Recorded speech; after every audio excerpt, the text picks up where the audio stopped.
5일 세월호 참사 10주기 5분 브리핑입니다.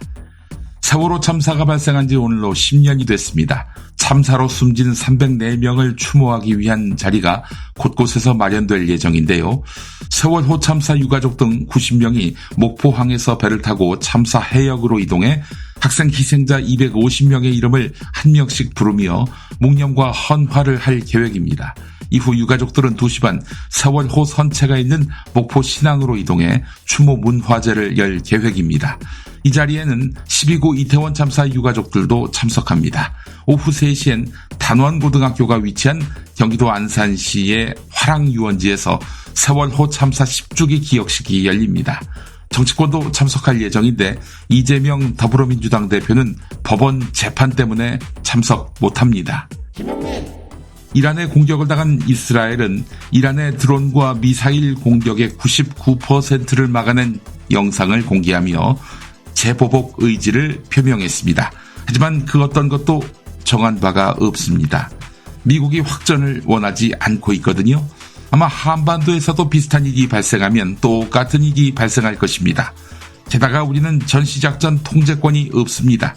그것을 회수하지 못하게 한 세력이 보수 정부였지요. 또한 전쟁 상황을 막기 위해 평화를 추구하는 게 기기였습니다. 그러나 연일 전쟁 의지를 불태우며 북한을 자극하기 일쑤였던 것이 보수 정부였습니다. 더불어민주당이 최상병 특검법과 관련해 국민의힘에 5월 2일 본회의와 여야 합의 처리를 거듭 압박했습니다. 특검을 반대해온 국민의힘에서도 기류 변화가 뚜렷해지고 있습니다. 안철수 의원에 이어 최다선인 조경태 의원까지 동참하겠다는 뜻을 밝혔습니다.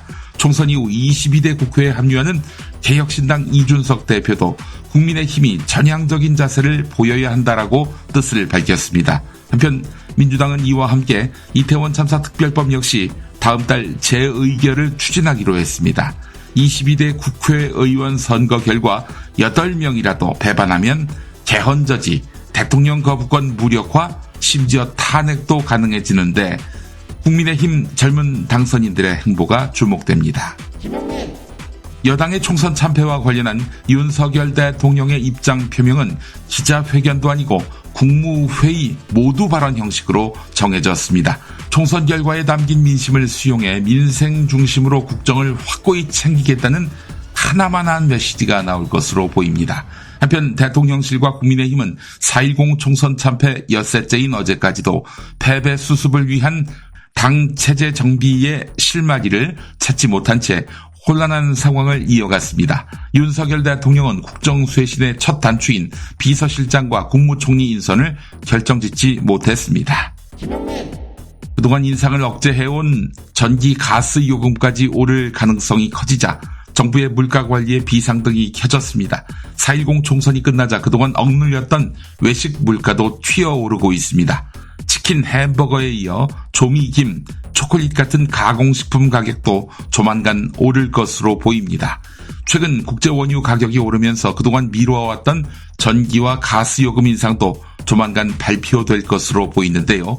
원달러 환율이 높아지면 외국인 투자자들의 환손실이 늘어나는 만큼 한국 주식의 매력을 잃은 외국인 투자자들은 팔고 떠날 채비입니다. 윤석열 정권으로 해법이 있을까요? 놓칠 수 없는 주요 뉴스입니다. 과일 도매상 장훈 씨는 10년 전 오늘 세월호에 탄 아들의 비보를 접했습니다. 그 이후 내 새끼는 왜 죽었나 라는 답을 찾는 시간이었습니다. 장훈 씨는 온갖 난무하는 음모론이 진상규명에 아무런 도움이 되지 못하는 현실 속에 4.16 안전사회연구소를 만들었습니다. 방재관리사 자격증까지 땄습니다. 끝내 진실과 마주하시기를 응원합니다. 총선에서 지면 대통령직을 내려놓으라던 조선일보 김대중 전 주PD 선거 후 첫 칼럼을 냈습니다. 앞으로 남은 3년을 무섭고 지겹다고 한다. 차라리 윤 정권이 여기서 물러나고 새 판을 짜는 것이 기회가 될 수 있다고 본다라고 하면서도 결론은 2년 전 대권에 도전할 때의 초심으로 돌아갔으면 한다라는 하나마나한 말이었습니다. 막상 지니까 딴소리하네요.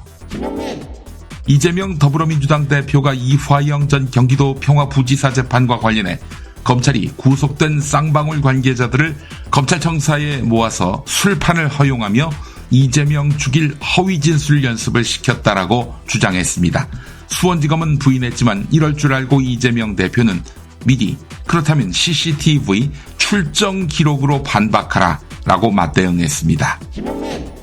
4.10 총선에서 압승한 더불어민주당이 22대 국회 첫 당대표를 선출하는 전당대회를 오는 8월에 열 계획인 가운데 이재명 대표가 연임될 가능성이 크다는 관측이 당내에서 제기됩니다. 총선 참패로 윤석열 정권이 혼란에 빠질 텐데 그렇다면 국정을 바로잡고 단일 대우를 발휘할 야당 지도자는 이재명 대표밖에 없지 않나라는 민주당 관계자의 코멘트가 있습니다. 지당합니다. 혼인 건수는 매년 줄어들고 있지만 오히려 60대 이상 연령층의 황혼 결혼은 늘고 있다고 합니다. 노년에 새로운 만남을 꺼리던 여성들도 인식을 바꾸고 있다고 하는데요. 한 재혼 전문 업체는 올해 업체에 찾아온 황혼 결혼 희망자 10명 가운데 3명이 여성이었다고 밝혔습니다. 5분 브리핑 마칩니다. 다음 5분 브리핑은 4월 24일 수요일입니다.